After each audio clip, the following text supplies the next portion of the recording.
Here, we'll record now. We had our first laugh track and we didn't even record it. Hold on, we're not. It hasn't started yet. It hasn't started officially.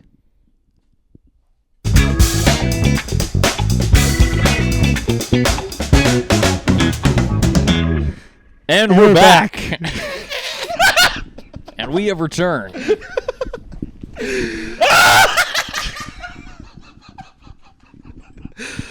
We are. Oh, Seamus is rocking the fucking boom stand. I see how it is. You have to get that real close to you. Buddy thinks he's better than us. Does There you go. Natural. Does the mic sound weird, or am I tripping? It sounds different. Okay, I think I'm fine. I think it sounds I think good. I'm emotionally okay. Yeah. Check. Is that good? Check. Are you not a big fan of holding the mic? I saw a podcast recently where they were doing it like this, and they weren't wearing headphones. I was like, you know what? It's natural. That sounds, yeah. Yeah. You're like, I hate both the things we're doing here. Holding the mic and wearing headphones. How does everything sound in your headphones, Seamus? Good. Good? Really Yeah. good. Super Nice. awesome, yeah. Love that. Well, yeah, we're back with the Champs Corner number 3 featuring Jars. Sorry, what? When did we decide to call it that? Champs Corner? Or behind the jar. I don't know. It doesn't Behind the champs. behind the Behind the champ. champ. Behind the champ. Jesus. Okay, before we go off the rails, let's tell the audience exactly what happened for us to re-record this podcast. Not in detail. Exactly? Not Are we exactly. going to acknowledge that there even was a podcast? Well, we have clips online of From this stuff that podcast. was savable. We'll just from keep this it one. alleged. The savables. Yeah, Keep yeah. it all alleged. If you really want to see that full podcast, you're gonna have to pay us like $15,000 a month for at least a year. Subscribe to our Patreon. Yeah. Exactly. That's To our OnlyFans. yeah, that's the only way. Mostly just unreleased demos on the OnlyFans. You know, we actually should have an OnlyFans. Then put our I've been music there. saying this, boys. No, We've been talking about Pornhub. You said Pornhub. You Yeah, said Pornhub. You Pornhub, said 'cause Pornhub monetizing. Also, The ad, yes, the ad we revenue should. is unparalleled. We should be posting on Pornhub. Oh, not Do you know how against popular we'd be? I'd like to maintain Maybe. plausible deniability for whatever the content is supposed to be. it. Agreed. If you're a OnlyFans, I'm sure you could put anything you want. Mhm. On Pornhub, I don't think they moderate that. I think it has to be like, No, they moderate it pretty heavily. yeah, There was a culling actually back in I think 2021 the great A culling Pornhub cull. of what precisely, good sir? Of all of possibly unconsensual pornography. Oh my. A lot of porn was taken off the internet that year. It could have been earlier. It could have been a 2018, maybe a 2019, somewhere along there. But Pornhub fully shut down for a little.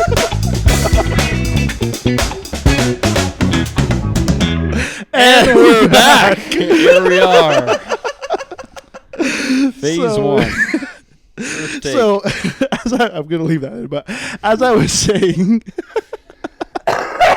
we recorded the podcast. We realized that the things that were said, no human should ever utter or put online. Allegedly. Apparently, that's what apparently some of us thought. So, we're back again with all the members finally for the second time on a podcast, allegedly, to talk about jars and other things. So, I have these lists of questions. Hopefully we can stay on the rails. So the first question is, and we'll start around, we'll go from Seamus all the way around. Okay. How would you describe our sound to someone who has never heard us? Oh man,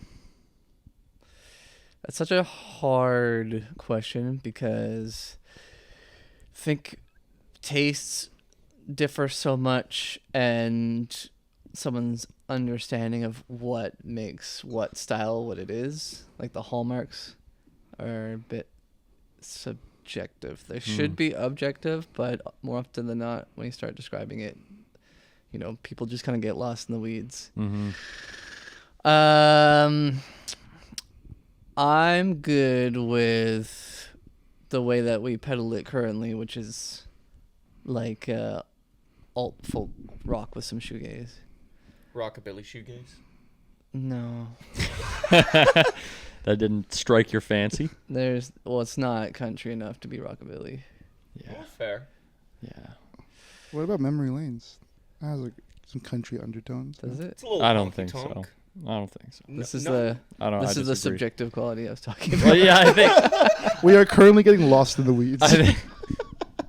I think when sometimes you have like a swung track, kind of put to the beat, that it gives it like a country kind of vibe sometimes, or a specific kind of country. But I don't think any artists. I will say no one has ever regretted coming to one of our shows. Hey, fucking man. That's what kind of music it is. That's sick. I fucking love Yo, that. that's baller. I fucking love Dude, you, that would- Seamus. That would, Come to our shows is really the best answer that, at least that I've found, for what genre of music are we? Because it's hard to describe. There's really no pinpoint. And we don't have any music released yet, except for the 3 songs. Yeah. But Yeah. besides that, come watch us live, Yeah. and then you'll know I feel like what our that genre's like. the best, the best selling. Who the fuck's he looking at, dude? You Pointing to the that guy. corner of the room. Dial in, Rain. Sorry, dog. Dude's experiencing harsh mania right now. Talking to the fucking void in the corner. Do you not see him? You, Dave, and the rest of the band. Oh my god! Yeah, I feel like telling people to come to our show. The biggest selling point is the fact that we have 3 fucking songs out. You can't really like figure out our sound from 3 songs. At least I think. I don't think 3 I'm songs gonna give are a enough. legitimate answer because I feel like everything that's been said now has been a fucking cop out, and it just feels like I'm being fed a bunch of bullshit from a PR rep of a Really? big company. Yeah, absolutely. Completely avoiding the question.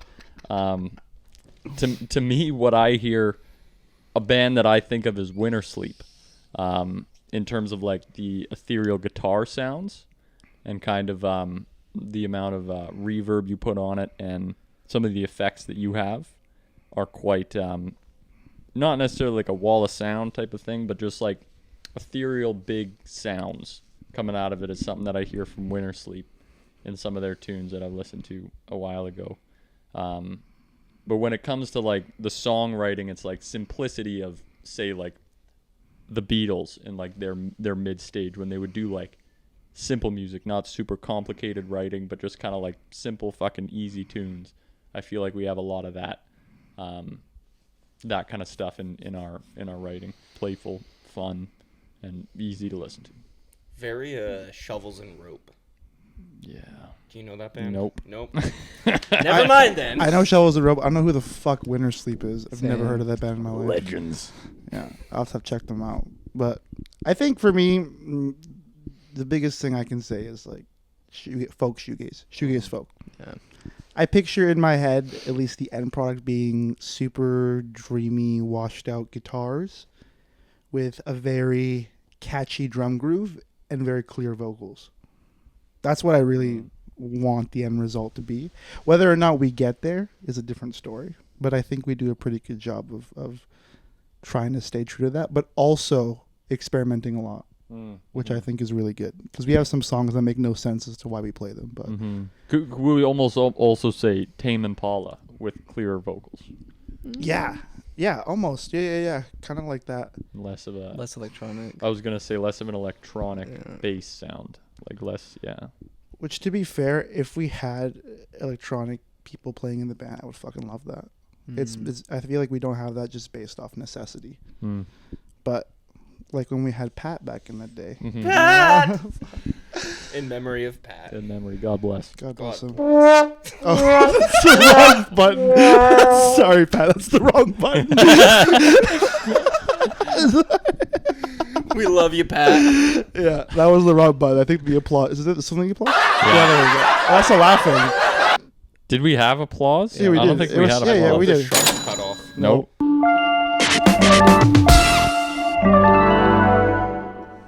The front ones, that's our opening. This is so overstimulated. Yeah, that was weird, dude. I don't know what that middle one is. Dude, you, that was- like, that why was you put that on.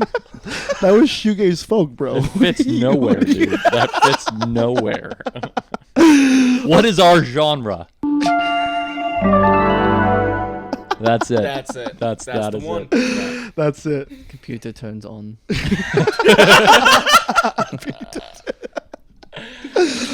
Oh my god. Okay. All right. I feel like we all answered that question pretty well. Good job, guys. Okay. Yeah, I feel like I did answer that well. Thanks. No. Continue. No, You nailed it, Rand. Continue. Good stuff. Okay. Continue. Who are some local artists that inspired you when we first started playing shows? Ooh. Bold of you to think that I know any local artists. Are there any bands we've played with that you were like, oh, that's pretty sick? No. Shout out for Good Emperors. Shout out Four Good Emperors. We never played with them though. Yeah, but who? No. That's Will's band. Oh, fuck. But they're sick. Also, Will has a crazy good voice. He was definitely hiding that from me. It's fucking good stuff. What about you? I really like Postmodern Connection. Oh yeah, so good. That and gosh, what's their name? What's the popular, like the one that blew up on TikTok like a couple years ago?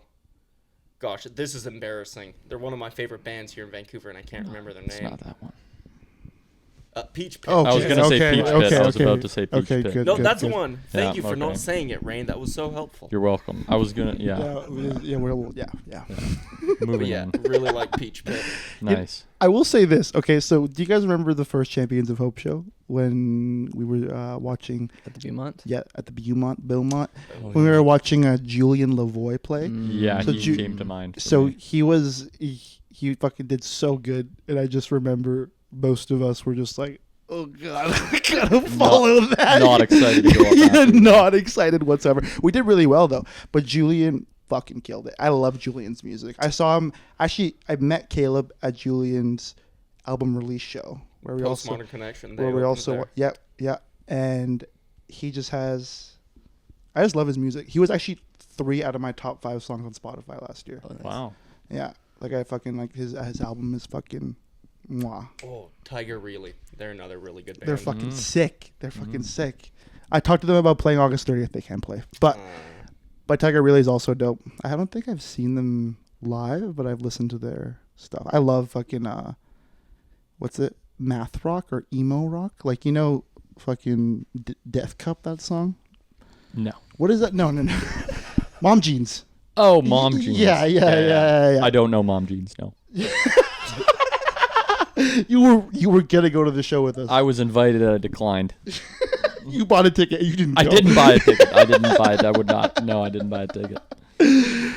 Thinking on that question, kind of the first thing that came to my mind was just bands that made me feel inadequate.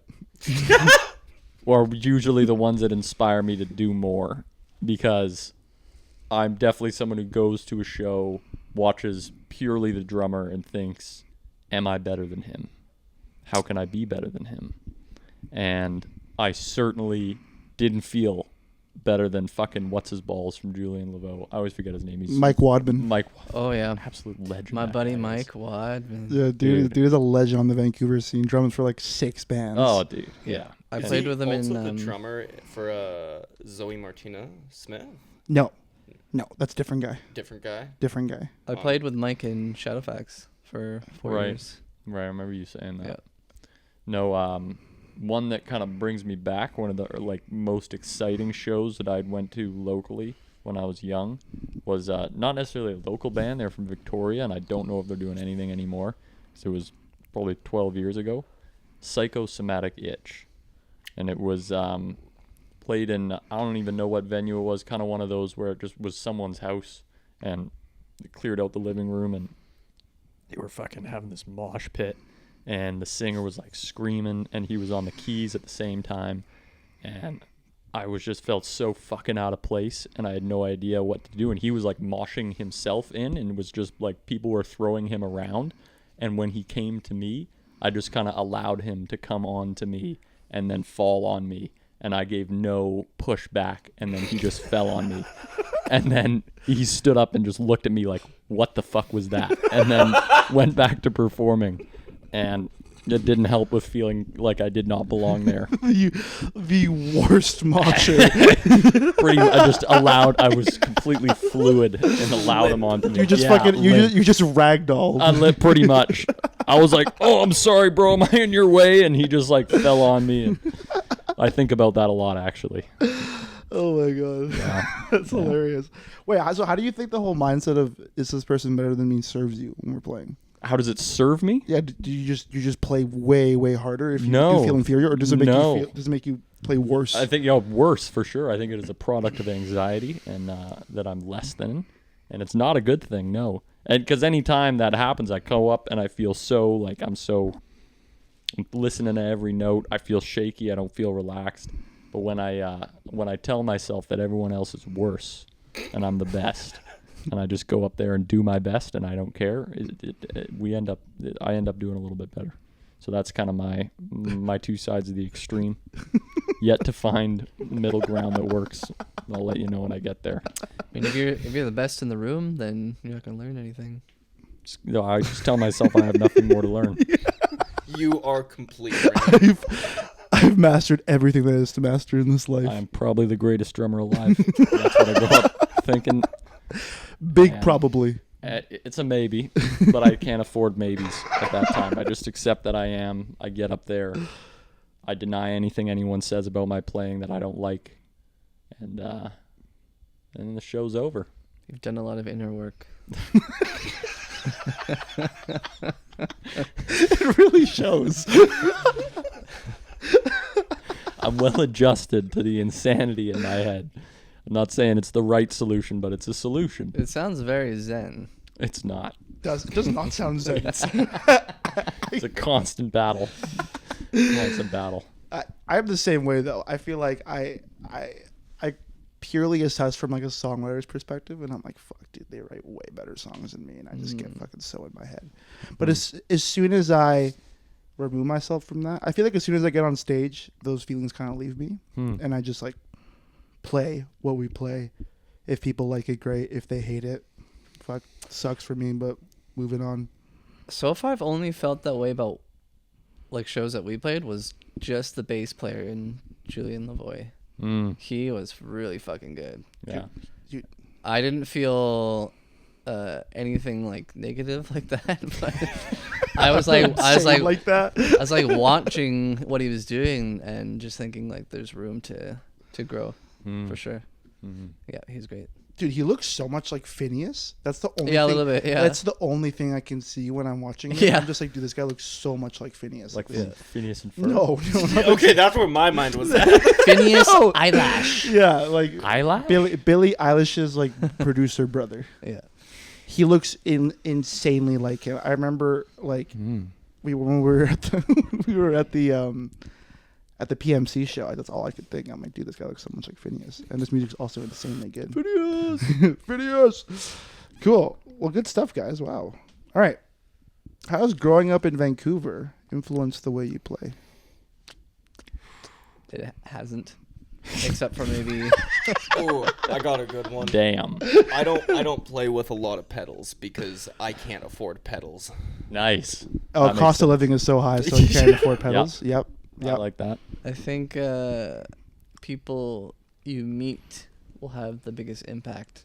Where you meet them, I don't think is relevant. Really? Like, not at all. What's nature versus nurture? Like, are you a product of your environment or more of a product of just how you're brought up and who you're brought up with? So, I don't know. I mean, hard to say if, I was born in maybe, on the other side of the country, would I play different? I don't know. Yeah, I guess I feel like the inspirations in music were not local for me. Maybe it was a generational thing, my lack of exposure to like Vancouver and the scene in general. But I guess what I could say, and I don't know if this is very specific to Vancouver, but like our local radio station, listening to that all the time growing up. Yeah. Like C Fox is what my dad always listened to, and we always listened to that. And so a lot of my music taste came of what C Fox was playing. Rock 101. Yeah, fucking that kind of shit. But I feel like radio stations, they just kind of play what every other radio station plays. So is that too unique to Vancouver? I don't know. Which kind of sucks. I feel like it'd be awesome if one radio station played only local bands. That would be. But the thing is we aren't like Seattle, where we've had like a bunch of people make it out of the scene who do it really, really big. I think we're getting to that point now where like everyone's developing and going on tours and everything and getting outside of Vancouver. But I feel like we're not really known, I think, for our music scene particularly. If you're in the music scene, then you're like, fuck yeah, this is sick. But I think from the outside looking in, you're not like, oh yeah, Vancouver is a huge music hub. Yeah, I think in Canada, it's there's more room than in places like Toronto, where it's a very like intense hip hop, rap, and like that kind of stuff scene. R&B. And so there's not a lot of R&B. There's not a lot of room for much else there. Montreal, I don't know what the music scene's like out there, but I'm just trying to think of other big cities in Canada at least. I think Vancouver's one of the biggest ones for bands. Unfortunately, because Vancouver, it's got like really good musicianship. We know so many phenomenal musicians who do great, but there are limited opportunities for them. And it's kind of like you were saying, from the outside in, it kind of looks tough, because from the outside you don't see the quality of the musicianship. From the outside, it's just the scale of the market, and the scale of the market compared to like New York or Los Angeles or even Austin, Texas, is really small. And I don't know, it's kind of exciting at the same time, because to me that suggests there is a lot of room for growth. Big time. I can't think of any bands that I like that are from Vancouver. To Canada for sure, but I can't think of one from Vancouver. Fucking Nickelback. Was it they from Imagine Dragons that's from Vancouver? No, they're photograph. Or no, I was thinking the Killers. Where? They're definitely not from The Vancouver. Killers. I was thinking Las The Vegas. Zolas. Are the Zolas from Vancouver? Yes. Or are they from Toronto? That's I don't know. that's what I keep running into. Yeah, I reached out to them. I know Nickelback's that's fucking the big one. There's Here. Dan Mangan Oh, was from here. He got pretty big. Was oh, Dave Buble. Matthews? Buble. He's from Burnaby. Was Dave was Yeah. or not Dave Matthew Good?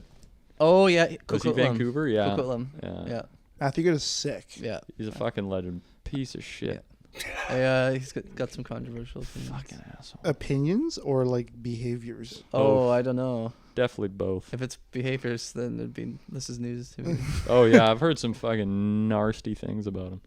Damn. Oh, I got a good one. Uh-oh. Oh, not about him. About to put the I fucking was it Brian Adams, dude? I'm trying to think. Brian or Ryan? Brian Adams, Vancouver. Is he? Is he? He is. Roy played with him. I really, because I'm about to talk shit, and I really hope I'm talking shit about the right person. My dad was a limo driver back in the day, and he drove a lot of famous artists. And there was one he always talked about. He was just like, "That guy's a fucking asshole," and I think it was Brian Adams. Yeah, I'm pretty sure it was Brian, because the other name's coming as Bruce Springsteen. It definitely wasn't Bruce Springsteen. Pretty sure it was Brian Adams. Born in the USA. Is that the Vancouver guy? Yeah. No, yeah, my dad was always he's the biggest fucking asshole. I don't like driving him around. He would like get in the limo, rush him into the limo with all the fans. He'd open the fucking window. He'd like grab the fans thing that he wants them to sign. He'd fucking sign it, throw it on the ground, and let them fucking fight over it. And I was like, yeah, that guy's a fucking prick. Jesus Christ. Yeah, well, fuck. It's a little insider knowledge for you. Okay, but it's got to be just a little bit of fun. Oh, I'm sure it is, dude. I'm sure that's exactly Watching why people grovel for your signature. Dude, what? That's a huge god. Fight over it. Fuck, dude. What's the worst thing you could do, dude? What, like, you think you put a toenail in a bag and see if someone wants it? You know? I wouldn't do that, personally. What's the most demeaning thing? Like spit in a cup and be like, here. toenail is definitely up there. Spit in a cup. That's I definitely. say cut out the cup, go straight to their mouth. Spit on them. Pull a butthole hair Oh my in a God. fucking Oh my plastic God. bag and give Oh it to them. my God. I'm not Right, done. now's your I'm not chance. done. Say it. All right. Well, welcome. Devin Townsend's from BC. Oh, did you look it up? I did. Oh, nice. I did. Hell yeah. I don't know Devin. There's what I like. I don't know who Devin Townsend is. Check it out. Damn. Mm. I feel like now that we've played a lot of local shows, I feel like a lot of people in my rotation are like local bands, specifically like Julian Lavoie and Tiger Really. Those guys keep coming up in my fucking my rotation. So shout out all those guys. Cool. Okay. Which song of ours changed the most from its first conception to its end result? What's the name of the Death song? I mean, we're not even at the end result yet. Unbecoming. Oh, it's true. That one changed a lot. That's true. Fucking changed a lot. Drinking for Two? Yeah, there was a fucking handful of shit that changed with that. Like, I'm just thinking, no, that wasn't much of a change. I don't know, I feel like we just fucking nail it on the first go. You know? Every time we lay it down, it's just... Do you guys feel like when me or Caleb bring a song, or anyone brings a song, or like me and Caleb bring songs right now, but do you think it's pretty rigid in what we already have, or do you think we're able to manipulate it and maneuver it like Play-Doh? Speaking as a drummer that has no idea what a guitar is or does, I feel like you hand me a Play-Doh and I'm looking at a Rubik's Cube, you know? That's kind of how it feels like to me.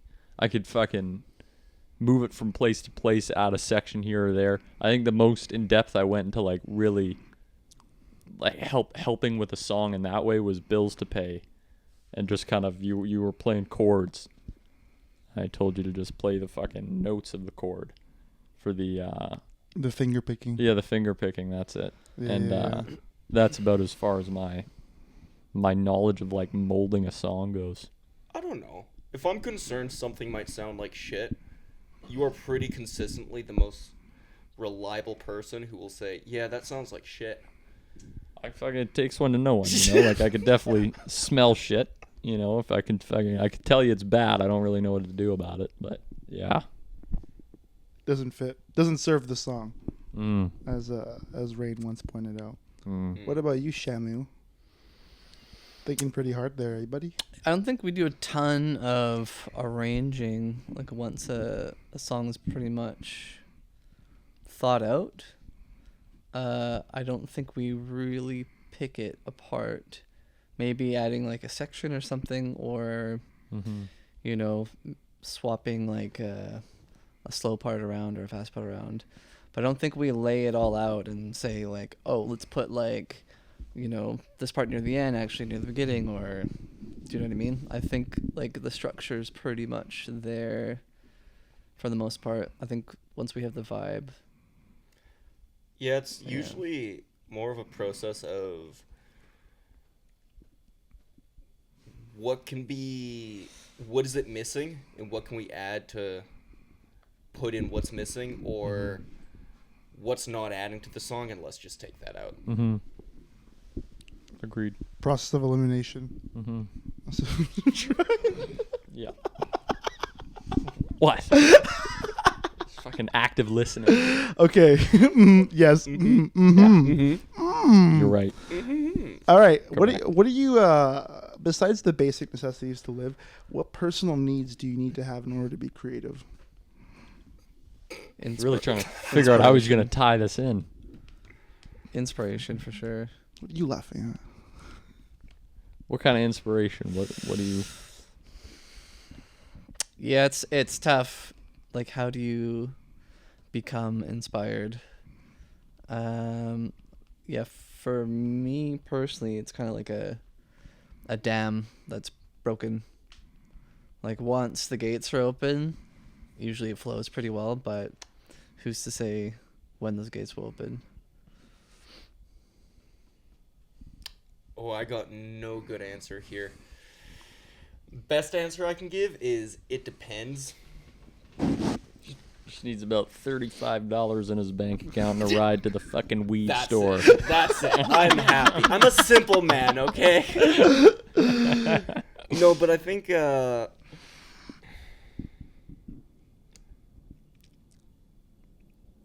if there's no struggle, there, to me, there's nothing really to kind of force me into creativity. So, yeah, I think when I find myself in dry spells or whatever, if I'm not able to come up with something new, finding a way to make the stakes higher and making it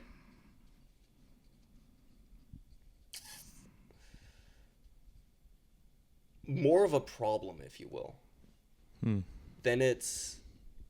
I'm trying to think of a song that would be a good example. Somewhere Blue. Huge problem. That is a problem. We don't really want to talk about this, so maybe move on. Sorry, go on. No, but Somewhere Blue, I was having a lot of trouble figuring out what to play.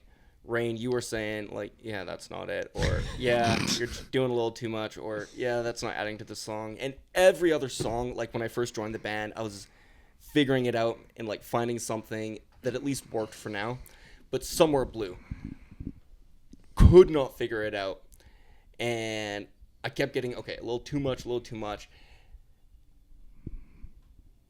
And the problem of consistently hitting it's too much made me go way the fuck in the other direction to playing way too little.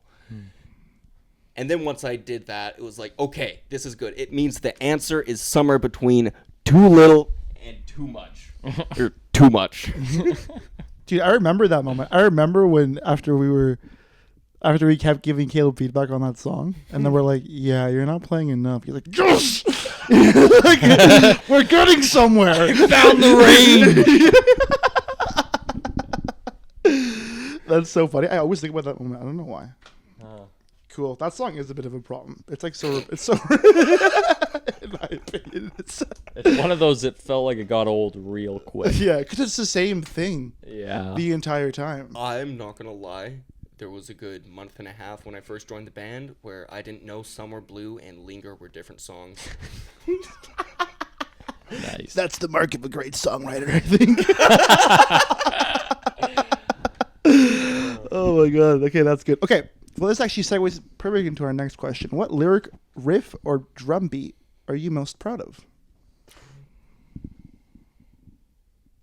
I like my main riff in Linger a lot. Mm-hmm. Yep.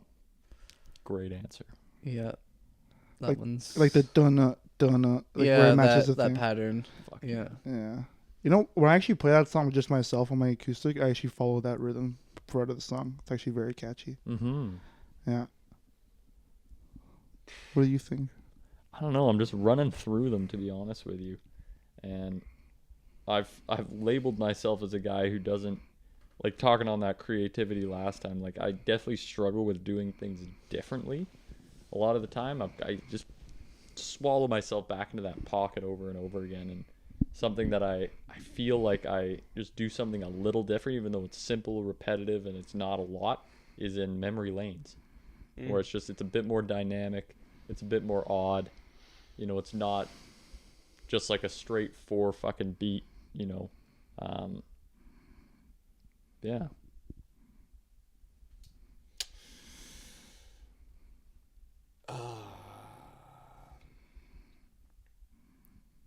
It would either be Solidago or Buried. Really? I think Buried because, at least for kind of after I joined the band, I feel like that was the first time that we wrote a song as a group, all of us together. And it was so organic. Like, you started playing something and we all just started riffing, and by the end of it we had a song. And then for Solidago, I love the, like, dun dun dun dun dun at the very end, like that last hits. I mean, I don't like it when we're not tight, but like when we do get it bang on, it feels good. But yeah, that's all I got. What about Suit and Tie? Suit and Tie. I like the ending. Yeah. I like when it's over. The silence that follows after finishing that song.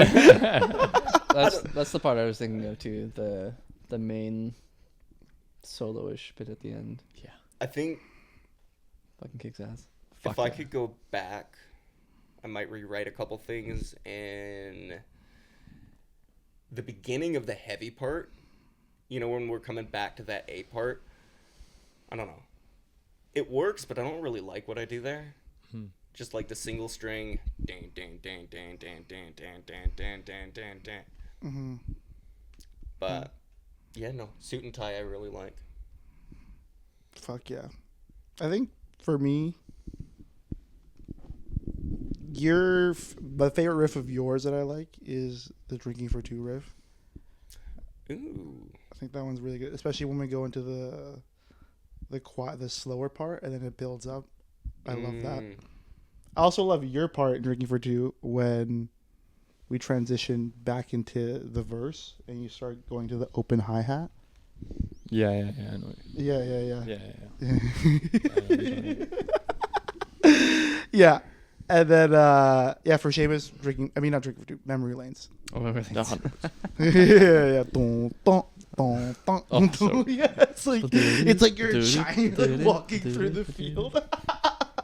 Well, it's funny you went this route, Jimmy, because we all named something about our own instrument that we liked, and I was going to suggest that we all do each other next, and then you just started doing all of us, but you completely neglected yourself. I think for me, it's kind of hard because I feel like I have a really tough time liking what I write for whatever reason. It's normal. If I had to go down to like technical things, I think Buried, just because that riff was actually inspired by Julian Lavoie, funny enough, because I was like, I want to write a song like him. And then Buried came out of that. I think for that, I think lyrically, Solidago. I think I really like that song lyrically. And then guitar-wise, definitely Buried, I would say. Yeah. I think if I have to do my favorite Jimmy, lyrically, it's just all of Memory Lanes. I like all your fucking one-liners in that. They kind of bring me somewhere. They paint a picture in a funny way for me. So I fucking love that. And fucking guitar-wise, I would say Solidago is something that always fucking really gets me. And with Caleb more on like the songwriting. Why can't I think of the fucking name? Not Unbecoming. Hazy, dude. Yeah, 100%. Like, that strikes my chord very nicely. Like, I like fucking 6/8 in that speed. Old school jazz. Oh, I love it, dude. It's so fun to play. It's so, like, easy. There's so much room to play. I fucking love that.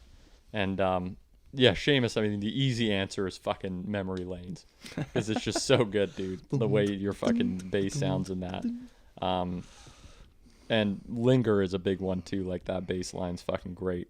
But I think one that I didn't really realize, like, how essential of a part you play until we started recording it was Gambling Man. Oh, yeah. And, like, hearing your bass line on Gambling Man, I was like, fuck, dude, that's, like, I want that to cut through more for sure in the finalized version.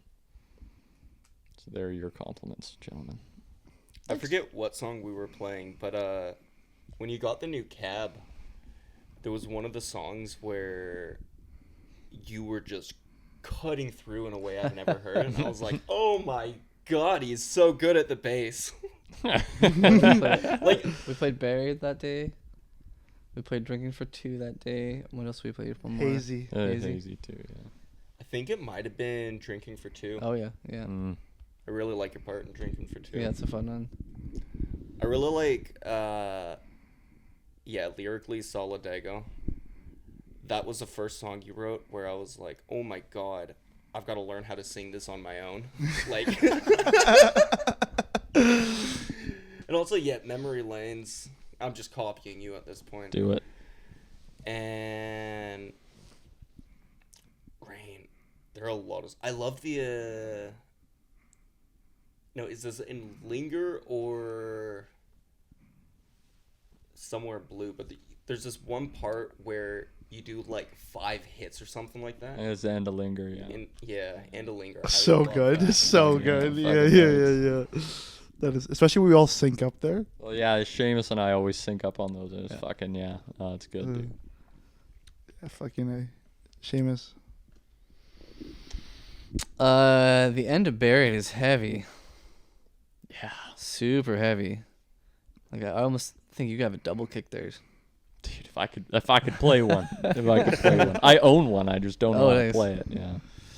Fuck that. Yeah, I mentioned Caleb's part in Suit and Tie. I always think that sounds like a Brian May lick. Oh, really? Yeah. Well, thank you. That means a lot, man. Yeah. And then we're doing lyrics. Whatever. Whatever you bring to the table. Whatever that is. I love your attitude. Your enthusiasm is great. Your willingness to learn. The fact you just keep trying. I mean, without you, there would be no us. No jars. There would be no jars. It's true. I don't want to call you sticky, but you're like glue. Damn. Oh, guys. What about songs? Gambling Man is hard. Nice. Gambling Man's really hard. Let's see. It's hard to choose one specifically.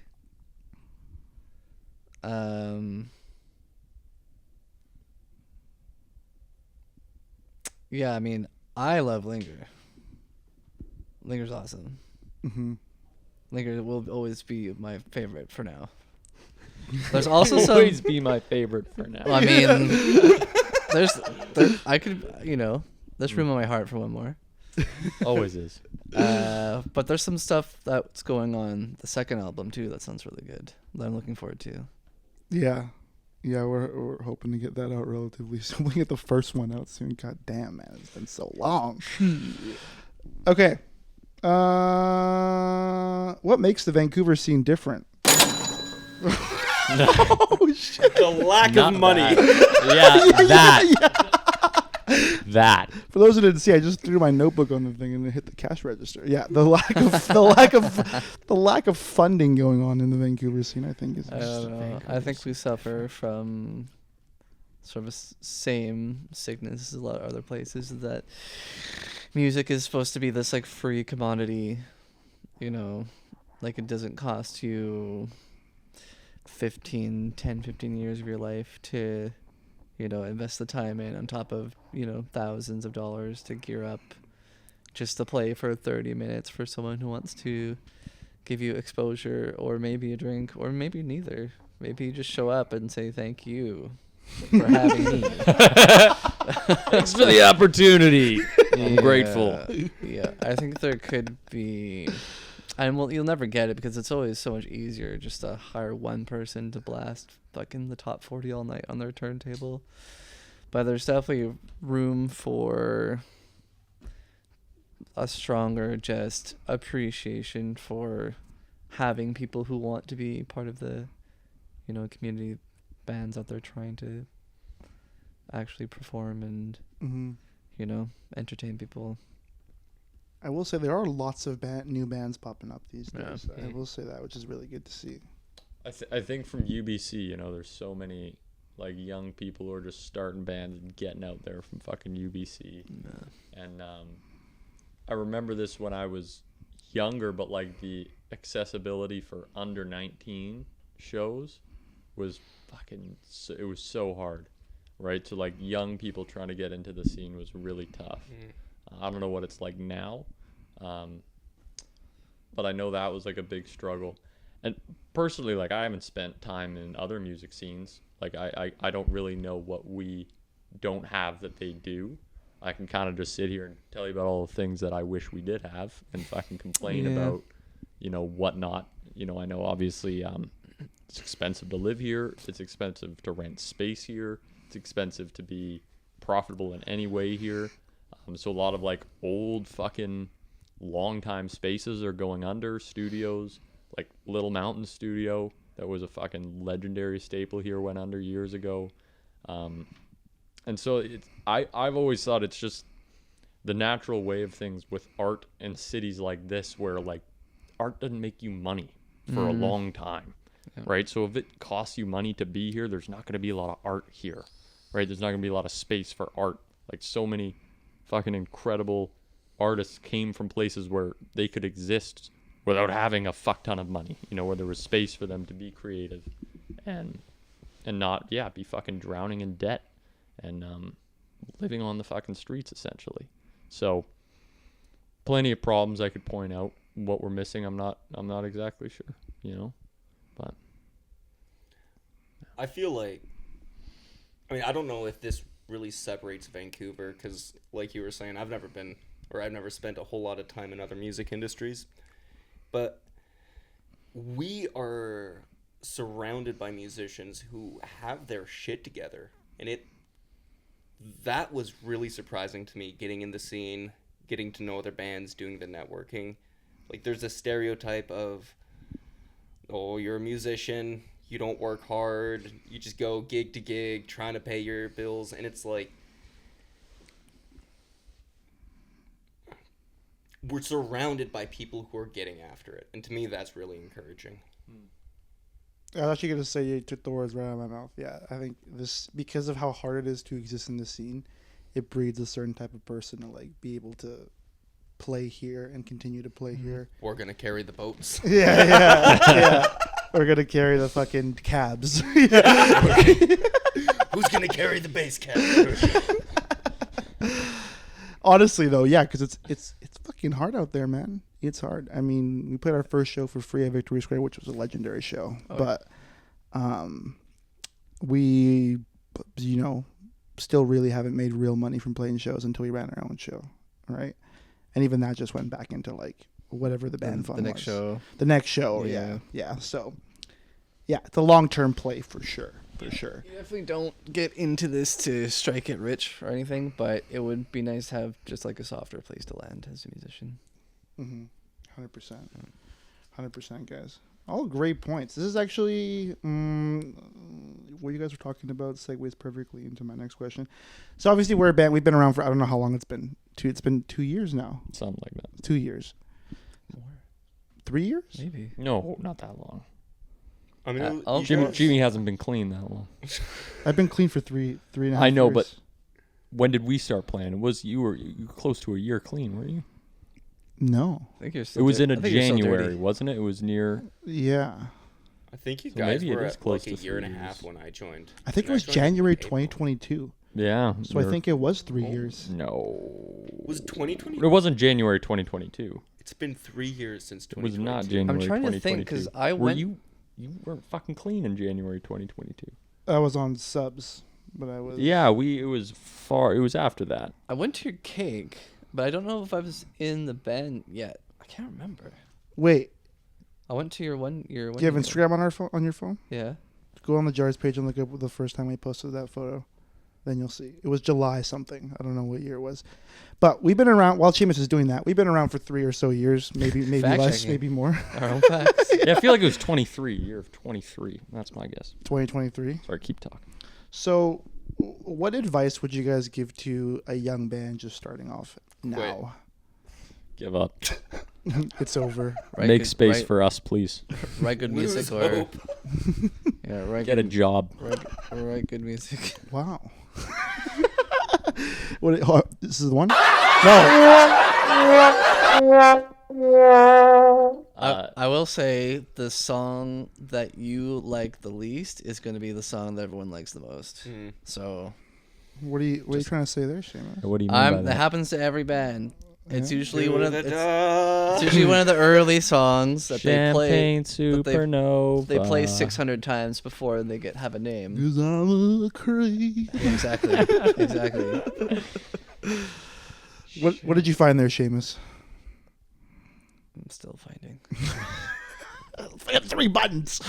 You know what I would say? I would say for the advice of for younger bands is this is something that I tried to make sure I implemented in all of us when we started off, is that consistency trumps motivation. So if you are a band, Discipline. yeah, and you have a space, you're lucky enough to. We were practicing in my townhome. In the bedroom. In the bedroom of my townhome. To the Fucking chagrin of... subsidized housing. Yes, subsidized. Yeah, exactly. Jesus. Subsidized housing. Should have seen the drywall on that fucking place. Right across the hall from your mother's bedroom. Yeah, exactly. Jesus Christ. Fucking mention 6 or 7 neighbors. stray cats just strolling in and out at all times. Sharing common walls with neighbors. You've never seen the type of vehicles that drove in and out of there. Not street legal. Say for the record, the neighbors loved it. They did. They did. They That was did it. 'cause they didn't have anything else. I was gonna say that. Well, I guess when we stopped practicing there, we took everything We they took had. everything they had, Seamus. Wow. Everything. You know how much it God. costs to buy a ticket to a show. Maybe we Oh my inspired some God. future musicians Maybe we to did. fill that void in their life. Maybe we did. Yeah. Maybe. But I would say consistency trumps motivation. So if you are a band and you have a space, meet minimum, I would say 2 times a week. If schedule allows it. Minimum 2 times a week. And go over the songs as much as you can. Because Treat it like the gym. like the gym, you get reps in, you do it as much as you can. And if you're fucking fronting the band or leading the band, don't be a fucking asshole. Is what I would say. Or you'll have no band. Or you will have no band. Yes. Or just people who play for pay. Yeah. Mm. Play for pay. And then you feel that energy. You feel people who don't want to fucking be in there. So you gotta fucking do the do. That's what I would say for younger bands. I think that's copyrighted. Do the do. We didn't say that. Trademark. I think an important thing that I know we've tried to do, and for me, speaking from my experience of like feeling very alien, not belonging, having a very hard time breaking into any sort of like feeling comfortable around people. Come early to a show, stay for the whole thing, chat with people after, make friends, get numbers, text people, like just try and be a part of the community, and very quickly, like you will start to feel comfortable. Compliment the performers and tip your bar staff. Dude, that's one of my biggest things is like I don't know what on earth I can bring to a conversation with another musician. I'll just say that was a great fucking set. I always, even if it was terrible, even if they suck. 5-star reviews or no reviews. Yeah, dude, I'm just like, that was a fucking sick set. Find something to compliment and just make a friend, you know, because you never know where you're going to find them later down the road.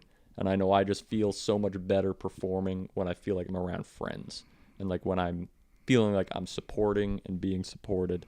And so just, make friends, say hello.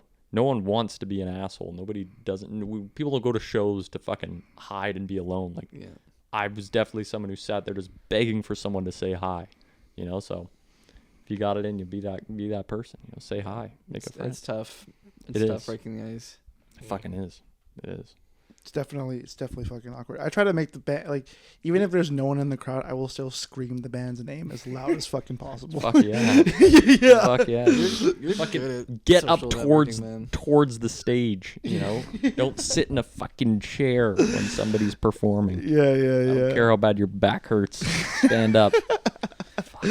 Yeah, come early, stay late for the show, watch everyone, compliment them. That's all really good advice, I would say. Be a part.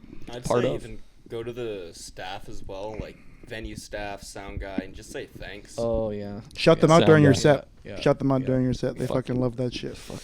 Yeah. Yeah. Getting friendly with the people who are Did you running say shut them running up or the shout them out? Shout them out. Shout them Fucking out, shout out okay. Renee. Shut them dog. out. Shout out Renee. shut them out.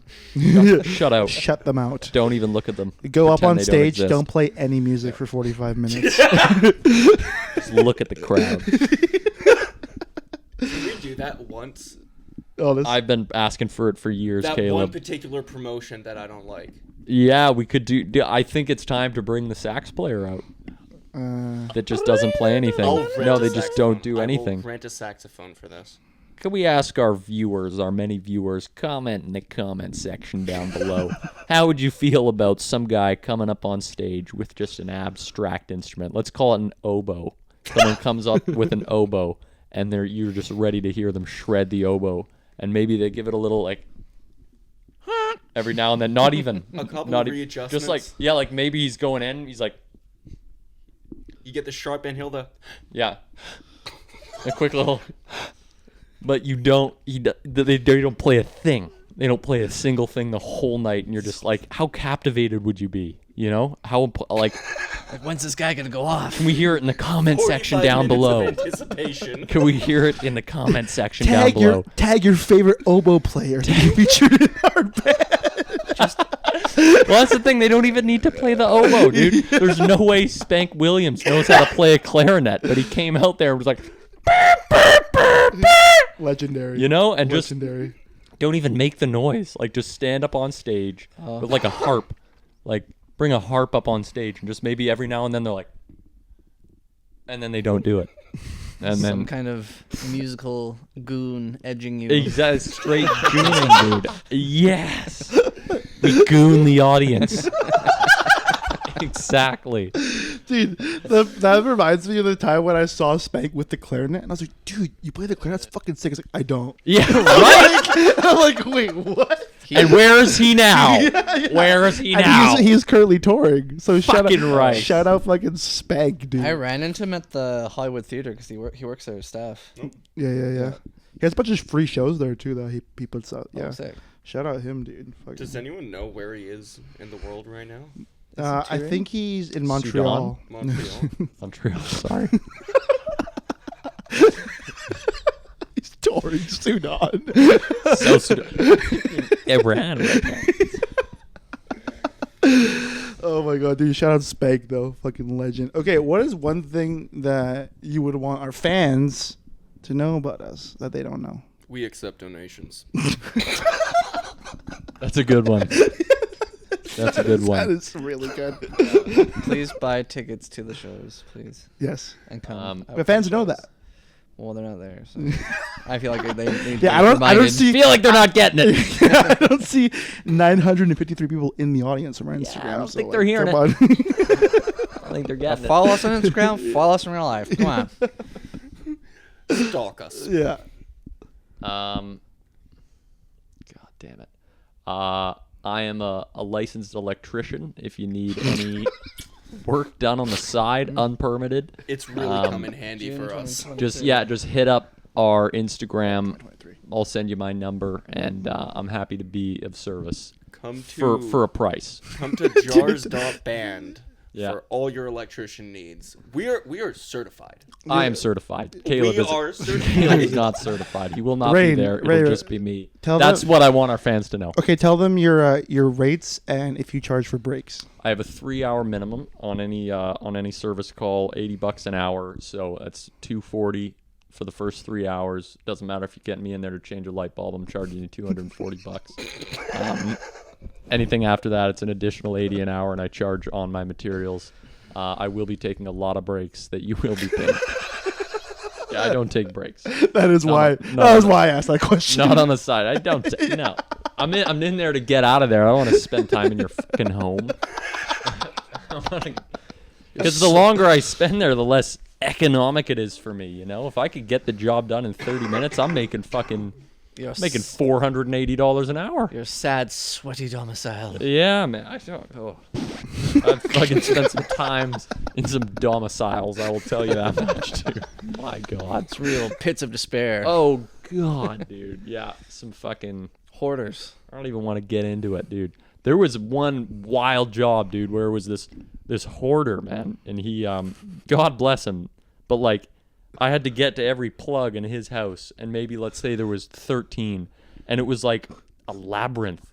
Like he fucking had to like stack things like to the roof, and I just had a little pathway, and it was like, shh, there's a plug, go get into it, back out, shh, get in, there's another one, and like do the fucking plug and all. It was insane, Yeah, dude. tour guide just to find the outlets. Literally, yeah. It's a tough life. Not that path. That path. But being a hoarder or being an electrician? Dog, being a Little bit of hoarder, both. being a whore, a little bit of both. Yeah, a little bit of both. This is being a hoarder electrician very hard. Being an electrician at a hoarder's house even Oh. harder. Fucking A, dude. Wow, that question went over really well. Okay, why does music and community go hand in hand? Doesn't. It doesn't. Haven't seen the correlation yet, gonna be honest with you. It sucks playing to an empty room. Yo, Roxy Wednesdays though? I don't know, dog. It's fucking, music and community. Like, I, as a drummer, like, I'll rip on my own every now and then, but there's nothing like playing with a group of guys. Fucking nothing like playing with a band, and then to, like, have your band be a part of other bands, play a show with other people, like, the fucking feeling of, like, people enjoying your music. You're not just playing it for yourself, but getting to play it for other people. Like, that's where motivation, inspiration, and, like, that's why I keep coming back. Like, that's what I like, man. So would I play music without one? Do I play music for myself? No, I just want you to think that I'm something. I just want you to look at me like I'm better than you. And so if there's no community for me to do that, what am I doing? Why I think did they you call say that demigod. Why did you say that like the Godfather? I got an offer you can't refuse. So I need to. Give us one of these. So you understand that I play the drums to be better than you. Okay? I need to play to a room full of people. Or else what am I doing?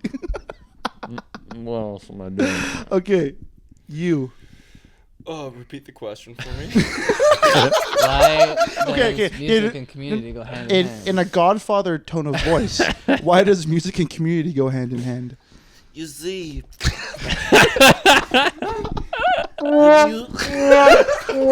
You got the right one. There I you go. can't do that. I think.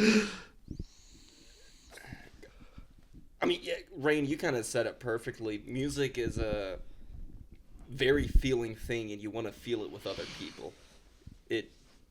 You get to feel what they're feeling, and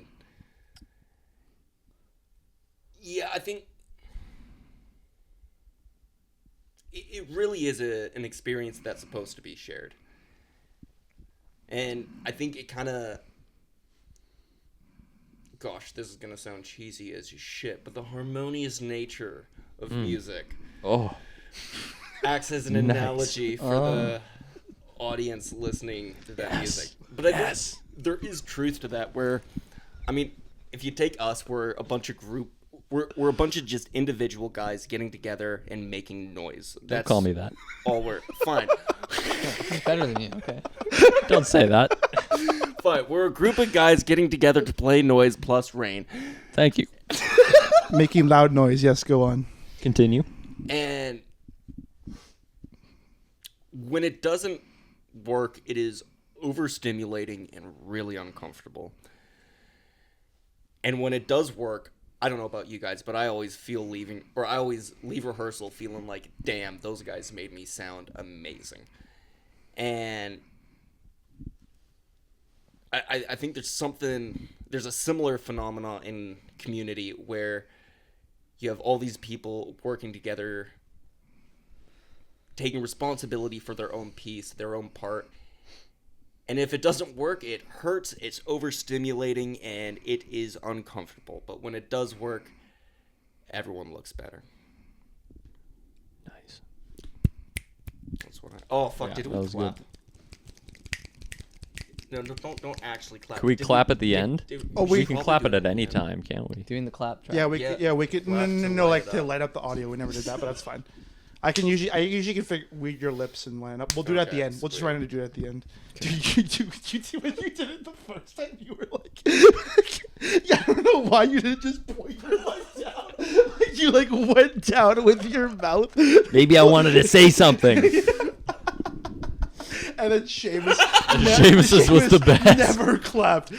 I told, like- for the first podcast, I told all the guys to please clap in front of the mic, and then I see all the guys clap in their own way, and then I see Seamus like go like, and then he puts his mic down and goes like. Anyways, never claps. All right, community music. Why hand in hand? Well, I've recently learned we're just a vessel for Rain's greatness. Nice. Next question. Moving on. Moving on. I think I don't agree with that at all. I'm just Okay. kidding. No, I'm it's the just end of kidding. conversation, Jimmy. Why don't you speak my to the my next question? actual answer is art is meant to be appreciated. Yeah. My art, I love that. specifically. Dude, you view it as a Rubik's Cube. Just joking. Anyways. Moving on. Okay, the reason I think community and music go hand in hand, I think particularly, you actually said something one time, like a long time ago. Continue. To bring it back to Rain, actually, to currently feed his God Keep going. complex sport. What did I say? I think you were talking about how most people don't have an original thought. Like it's influenced by something that's influenced something else that's been influenced by something else. And then you used the rock as an analogy. Like a rock, Continue. a rock was shaped due to all this water in the ocean bashing on it. It changed the shape, and then all of a sudden it's right in front of you, and that's how it formed.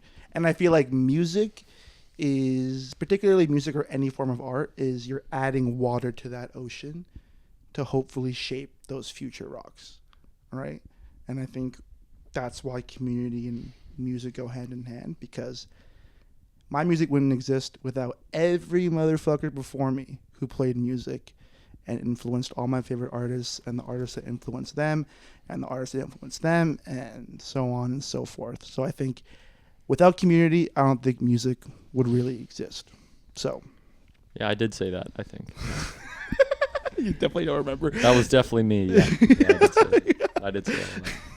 Sure, that was Aristotle. Yeah, it could have been Lincoln. Abraham Lincoln, maybe. Could have been me. I don't know. Plato, perhaps. I always do that. I always get Lincoln and Rain confused. Many do, Jimmy. Man, back when Rain freed the slaves. Yeah. Oh my god! Oh my god! Oh Yeah. And we're back. Okay, describe jars in 3 words or less. Come back to me. Describe jars in 3 words or less. That was 4. What was 4? His words. Oh. Yeah, damn. I'm slow. Fuck.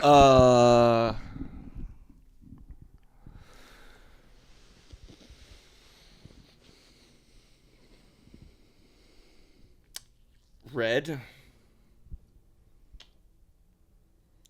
And big heads, I don't know. And big what? Big heads, I don't know. Red And big and head. big I heads. feel That's like we've 4. got big- Fuck. That's 4 words. Red, Well, big 3. heads.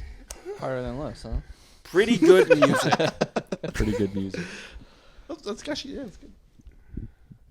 Better than you. That's how I describe jars. All right, that's We're super humble in case you haven't noticed. Above is what I'm getting. above everything and everyone. With Just a more hand. general than that. Above. Just above. No, I don't need 3 words. Above. I just need 1 word. You said or less. That's okay, I would say playful. I would say catchy. And I would say emotional. Practice. That's not fair. I just wrote these down before this podcast. No, you woke up I this don't believe morning, it. you looked in the mirror, and you Yep. said, I'm I'm like- going to repeat these Yeah, three things. Playful. Playful. Catchy. Emotional. That's precisely what happened this morning. You look through the fucking fogged glass of your subsidized housing mirror. Stains and rust, and you said, playful.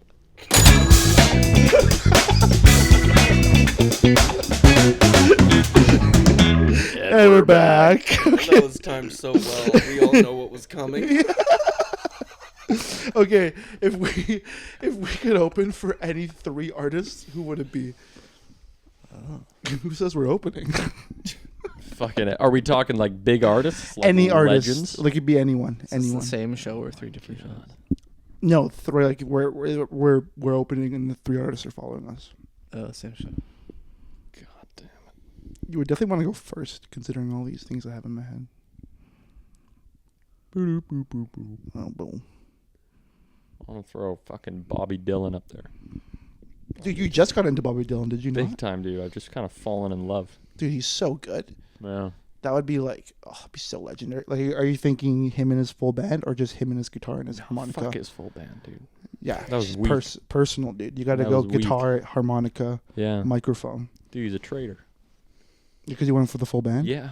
Did you watch the movie? Is that why Yeah. you're saying that? Yeah. I'm just copying what they said. That's how I feel.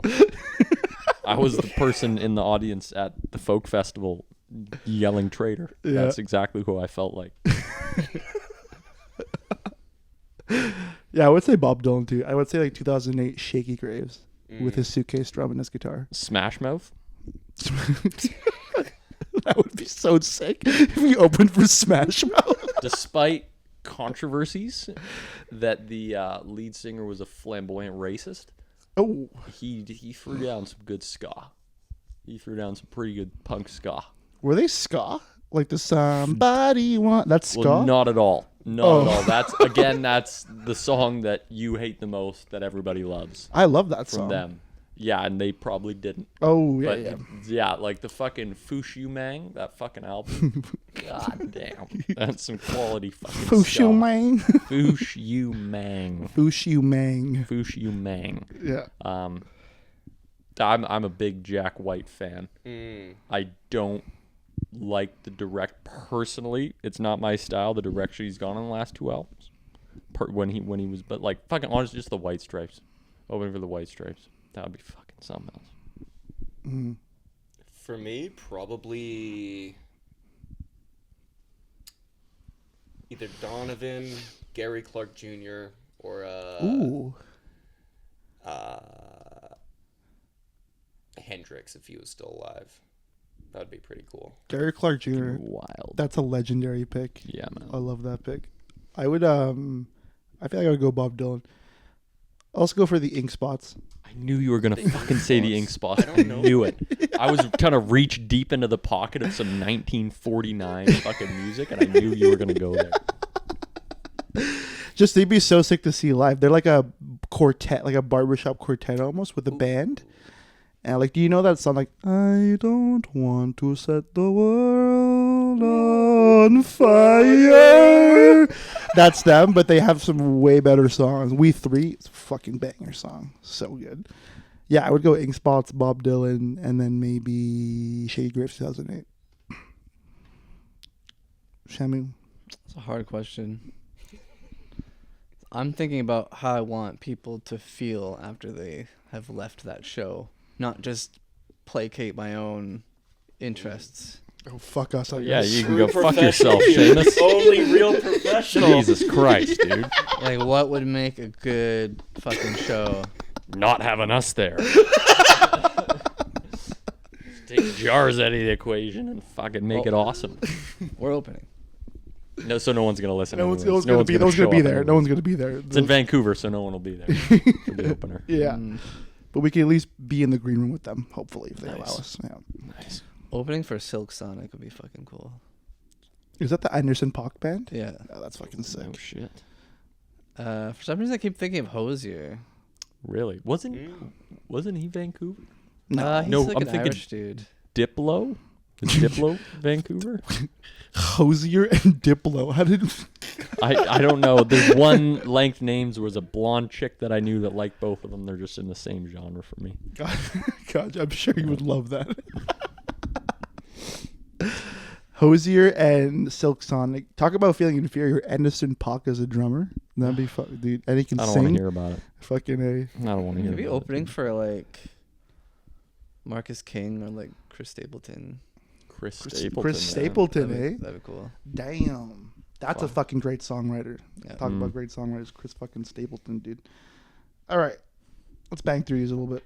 What fan interaction stuck with you? If you had any. Dude, Oh, how about the one true fan, Libby? Oh, yes. Dude, that's, oh my God. Like someone who actually came to our show because they liked our music. It's a done deal. That was it. That's all I ever needed.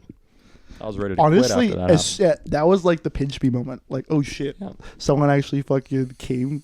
That wasn't my mother and my sister. Exactly. Like I didn't have to drag this person here. They actually wanted to come. the money for the ticket didn't come from me. Yeah. Big shout out to Libby. Was not on the Big guest shout list, out or to was Libby. she? No. Oh, No, She's the one true fan, dude. She came to Portside when we were playing there, like in October Yeah. after our first Champions of Hope show. And then I was like, she came up to the merch table, the fucking merch bar. That was not a table, it was just a bar. She's like looking at the jars. I'm like, oh, you like anything you see? And then she's like, yeah, like I want one of these jars. I'm like, oh, sick. Like, you just came to the show? Like, I was just like, who the fuck are you? So whose little sister are you? And then she was like, no, I fucking love your music. I've been following you guys on Instagram for a while, and I wanted to come to the show, and I brought my friend with me. And I was like, fucking hey, dude. I was like, that was like, I made it. It's over. Mm-hmm. Everything's downhill from here now. Yep, we can disband now. It's over. Yeah. And she bought a jar, one of those hand-painted jars that we have. Dude, how about Carver at Victory Square? Oh, legendary. Was that the dude with the glasses who was right up front the whole time? Yeah, he's like had like a briefcase and was Yeah. wearing a suit. Looked like he had just been fucking hammered for the last 12 hours. Yeah, And I was think he just was dancing. on some booger sugar or something. Yeah, he was rolling on Molly or something. Yeah. Dude. Dude, No, Like, no. really thick glasses. I don't Yeah. think No, he did he? doesn't wear glasses. I didn't, No, yeah, I no. didn't think so. Carver, at least to my understanding, that's just the way he is. Like I've I'm seen not him. surprised I've at seen all. him at so many shows, man, and he's just like a beacon of light. That's Yeah, the best way I literally. can describe him. Carver, 100%. shout out Carver. Shout out Carver. Yeah, I keep telling him when to come to our show, put him on guest list, but you know he's got a busy schedule. That man, I'm- shining his light. He's got a everywhere lot of else. fucking shows to hit, dude. Yeah, yeah. Constantly on the fucking roll. Yeah, he is though. He always hits so many shows. Shout out him. Legend. I'm thinking about that open mic we played in Surrey for our defunct cameraman. They were so nice to us at the end. Everyone was talking us up. Everyone wanted like a bit of Different conversation culture, with us. And yeah, he was, and Rain wasn't there either. Yeah, dude, that was Yeah. probably the best part. Yeah. You guys weren't being overshadowed. I remember when we were playing, because we played Buried, and I was like, fuck, we're going to play Buried without Rain? I was like, oh, God. And then we played, and then you fucking saved it because you were just shrouping the whole time. Everyone was like, Hell yes. yeah. Hell yes. Yeah, that was good. What other fan interactions I can think of? No, I I think think the last one that I can remember was at our last show at Portside. the dude that bought 2 shirts. Yeah, he bought 2 shirts. Oh really? And the reason it really stuck in my mind is I can't remember, or like I couldn't really hear him well, and I can't tell if he told me his name is Cooper or Goober. I'm going with Goober. It's definitely that one. Tough choice. Yeah. Like, because I heard Goober. Mm. I swear I heard Goober, but it might have been Cooper. I'm going to go with Goober. I'm going to say it was definitely that. Oh, my God. How did the interaction go, though? Like, what happened? Oh, it was great. I don't think he saw us play. I'm pretty sure. He just wanted 2 Love the design of our shirt. He just wanted 2 shirts. No, I'm My pretty wardrobe's sure looking a little empty. You guys sell these super cheap, so I'm going to grab a couple shirts. That is. Yeah, this trim just fits me really well. Wait, you mean he didn't watch us play? I'm pretty sure he came in after, like, or just as the last band was finishing up. And he was like, oh, are you guys selling merch? And I'm like, yeah, we were the band before. And he was like, awesome, I'm a sucker for merch. What do you got? Dog, I love merch. I love it. I'm pretty sure he just wanted the merch. Like, he wasn't a fan. He just wanted the merch. He's just, dude, this guy's rolling on penny stocks. He's just like hoping he hits a shirt. Someone goes big. He's like, I was at their fucking Portside concert. There was 3 people in the audience. I wasn't one of them, but I got merch from them. He just go to the very end to grab the shirt and then fucking dip, so he doesn't have to spend the most amount of time watching the show. That's brilliant. And Caleb, I think, like, Caleb pulled one of the greatest moves that I've ever seen. Is Caleb asked this guy for a picture. It's like, can I have a picture? And then we take the picture, but it doesn't look like he looks like he asked Caleb for a picture. You'll never know. You'll never know that it was really Caleb who asked for the picture. You'll find that on the Jar's Instagram. Jar Yeah. lore, bro. It's That's like jar lore. We posted that photo. Dude didn't even know our music.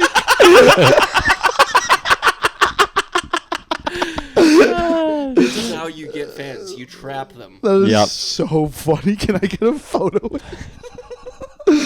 Oh my god, that is hilarious. That is, I was completely unaware of And that. in the photo, you know how I'm holding a drink? Yeah. That's his girlfriend's drink. That's not my drink. That's fucking wild.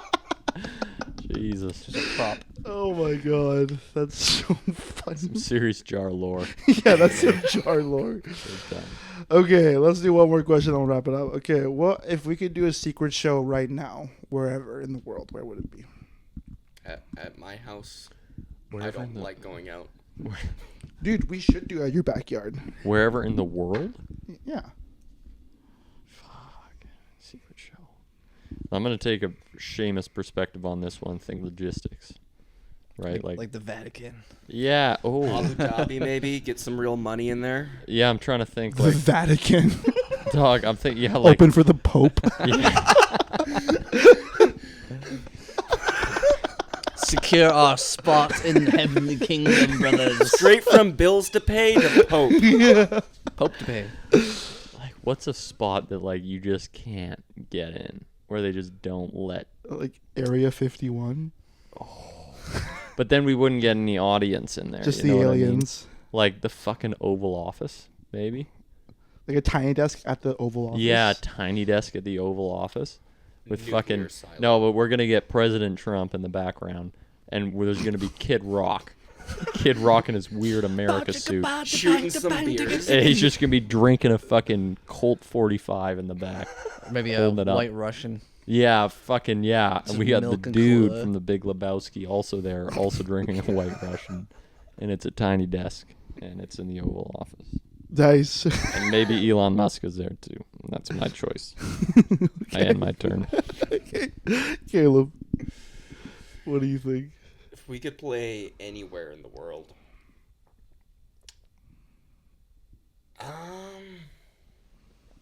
Madison Square Garden. I mean, maybe that's a little basic, but I think that would be pretty cool. That'd be fucking legendary. MSG, dude. I would fucking love that. MSG, that stuff tastes good. It Mm. does. It does. It really does. I thought I have another local band that I like. Okay. Paul, Call back. Paul Clifford.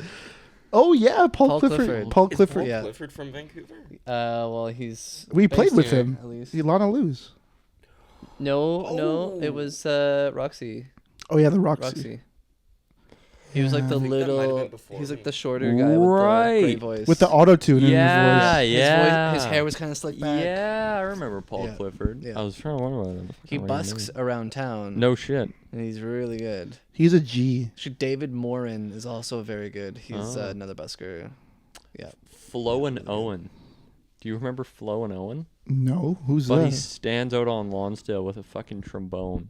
Sounds like he's never played a trombone in his life. And he's just out there ripping the trombone. And he does like hella juggling and like some wild like street performing stuff. And every now and then I'll just see him out there with his trombone. And I don't know, he has no business having a trombone and playing it, but he does it anyways. Flo and Owen. Damn. Is he the guy with the also has the guitar sometimes? I think he sometimes has a guitar. He's a He North. has like the portable amp. Couldn't tell you. I didn't look that hard. Yeah. It's all just fucking Rubik's Cubes to me, dude. I don't know. Oh, just unsolved Rubik's cubes to me. Picturing him on a unicycle wearing a top hat. That's could be Flo and Owen. That's his style for sure, dude. Does he wear a suit? No, maybe, could be. I don't know. I didn't look that hard. Shit. Okay. I see him around Lonsdale a lot. Interesting. Yeah. Interesting. I think I would like to probably play at the Coliseum in Rome. Oh, that Oh, Coliseum. that I was gonna say. Yeah. That would be dope. The peony. At the Peony Forum. That would be where I'd like to go. Jars, live at Pompeii. Live at Pompeii. The sunken city of Atlantis, I think, is where I'm going to play. That would be fucking sick. That would be so dope. Maybe on the surface of the sun would be a cool place to play. Oh my god. Okay, what else do we have here? What makes shows unforgettable? Libby. True. Libby. Having an actual fan there Libby makes makes it it unforgettable. unforgettable for sure. Shout out Libby.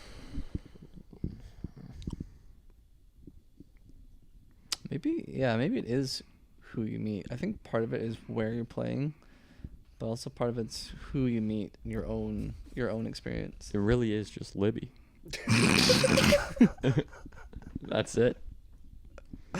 What about like attending a show, not as a band?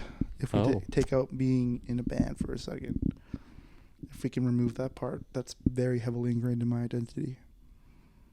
I got a good one. If the audience around me is not on their phones, it is so much easier to just be in the show. Like if everyone has their phone in their pockets, no one's doing this, no one's doing that. It's just fucking enjoying the energy that really gets me in it. Dude, Call out. I like that. you know what? You know why? So I've been editing so much footage from our shows lately to post on the fucking Instagram. And what you were saying about Series 3, how no one was on their fucking phone, like you're totally right. Like Champions of Hope Series 3, I can't see anyone on their phone at all during the entire show. And I think the beauty of being a small local band is that you're not really famous enough to people have just filming you be like, I watch this guy. Holy shit! It's Jars. I don't need to remember this. Yeah. I'm never gonna look back at this. Postcard. I'm at Jars tonight. Nobody gives a fuck. Fucking- Oh my god. But yeah, people were locked in for that show. They part of the space, the band, Sleepy G fucking killed it. Shoreplay, shout out Shoreplay, man. Shoreplay's fucking legends, dude. Okay, Sleepy G. Okay, All right. final question. Okay, I came up with this one myself, so let's see how. You what? I What did came you up do? with this one myself. You came up with all of them yourself, pal. Did I? You did. I did. You did. I did. No AI was used. No AI was used at all. Oh, None. okay. Okay, so No AI. I was just used for had the making of this amnesia. podcast. He got Dave to help him. Yeah, right. The void helped me. His schizophrenic delusion was writing all these questions. Okay, if you could leave our future selves, Jars, with some words, what would they be? Future self. Yeah, let's see. We'll watch this podcast in like 10 years. Be like, damn, we were young. Move ass, eat fast. Fuck. Nice. Eat ass, move fast. No, move ass, eat fast. Fuck. Oh, really? The Yeah. fuck was Move ass. So I think that's dance. Eat fast so you can move some more ass. And fuck. Okay. That was Caleb's no redos. Hopefully, Caleb looks looking at this in the future, being like, "Damn, I was so smart back then." Damn, I have moved a lot of ass. I've eaten really fast, and I fucked. It's been a good life. Oh my god. Okay. Shavas. Set obtainable goals that aren't too far in the future. Mm-hmm. Very true. Very true. I like it. See, I don't want to give myself advice because I'm in the future already. You know, I think what you just said was Just continue to be perfect, Rain. Doesn't bother me. Doesn't bother me. what would I say to my older self? I don't know, because you think your past self. There's plenty of things I want to say to that guy. I'm kind of intimidated by my future self. Like I feel like I just keep getting better, and I'm gonna look back on me now and just think, God, fucking asshole. Well, I wouldn't listen to me. I wouldn't listen to me. It's all good, bro. That's what I'm gonna say. It's all good. Move ass. Eat. Fuck. Fuck. That's what I'll leave him with. Jesus Christ. God. Anything I say now is just cannot follow that whatsoever. People's judgments say more about them than they do about you. Yes, sir. That's a Rain quote. Yes, sir. That's what I said. You said that to me. Did I? You did. I did say that to you, didn't I? I'm gonna say that to my future self too. Just gonna pass that along. The art of not giving a fuck. Fucking right. Hey, shout out Mark Manson for that one. I would say, I hope you did it. That's what I would say. Yeah. So you're gonna look back and let's be like, I did do it. Yeah, We did it. I'll know what I'm Well, talking about. Remember back Well, then maybe. when we hadn't done it? But Maybe we he didn't do it. now. Maybe I didn't do it, but like, fuck. Well, at least I believed back then. Maybe Jimmy's in a coma and we're playing this at It the was- hospital and it's just seeping through his unconscious mind Wake up. and he's just hearing, I hope you did it. I hope you did it. I hope you did it. He's battling through a maze of subconscious. The Rubik's Cube. He's just trying to solve endless Rubik's Cubes in his coma. Maybe I can get enough of these I can get out. A little bit of Jar Lord. That is not the. That won't be. That wouldn't have been the first coma I've been in. So we'll just leave it at that. Anyways, thanks for watching and listening to all our to Libby. Thanks if Libby listens to the Dude, podcast. shout out Libby, dude. Shout out Libby, The one true fan. the one true fan. Number Libby one. and Goober. And Yeah. Goober, yeah. I'm so glad that he's not an actual fan, because if you didn't know his name and he was an actual fan, that would have been fun. But he didn't even. He's like, oh, I need some new shirts, dude. I need some new shirts. I'm throwing these away. It's laundry day. Yeah. Sorry, I just got beer all over my shirt. I need something new. Oh yeah, I love merch. This is great merch. Yeah. All right. So that's pretty much everything. Quickly, we'll end on this.